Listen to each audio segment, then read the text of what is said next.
This is a shaded field break we did in, I believe it was 2017.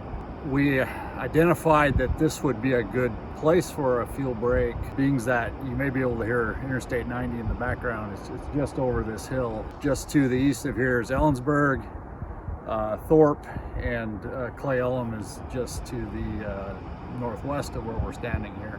The interstate is a common place for fires to get started. You have a lot of opportunity for human error.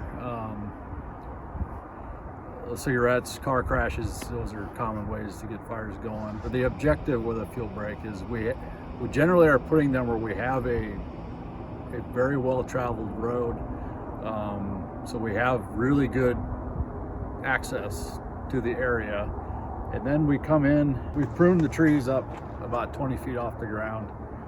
We've reduced the heavier fuels on the ground. That creates a couple things for us. If there was a fire to start along the interstate and it was coming towards this area, the fire would naturally be less intense at this road.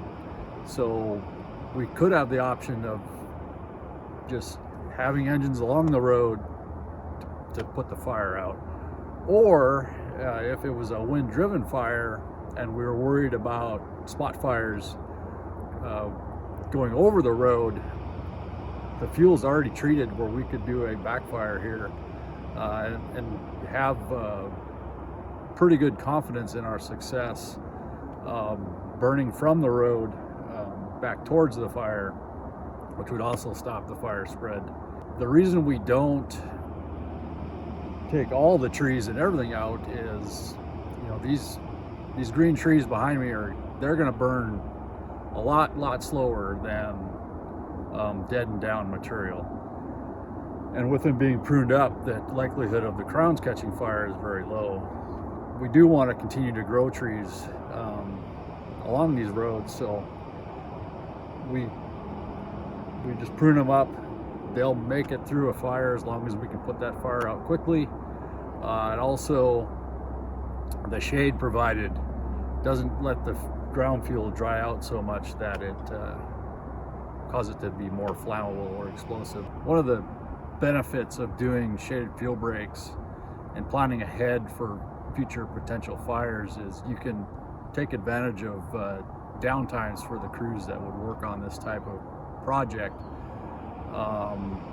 which reduces costs significantly from if you're paying to do the same work while you have smoke in the air and a fire actually burning.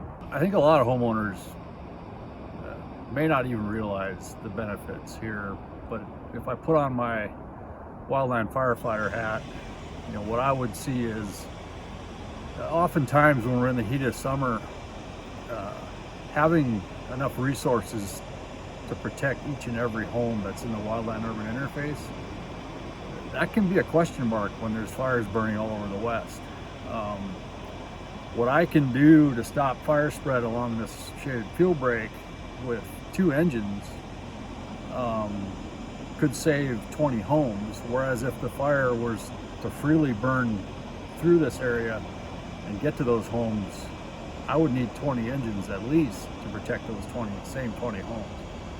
And I think that's where, by putting these field breaks in the forest, we can fight more fire with less resources and keep the fire from getting to that wildland urban interface where people's homes are at.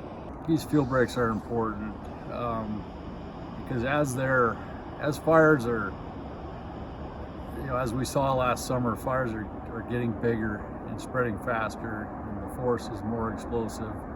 So we need to adapt to that and have pre-designated places to stop fire spread out on the landscape that's ready to go, prepared, so our initial attack can be more effective. If we can catch fires in the initial attack, it keeps people safer, it reduces that fire footprint, and it frees up resources to respond to the next fire that could start 2 days from when you're fighting the fire you're at.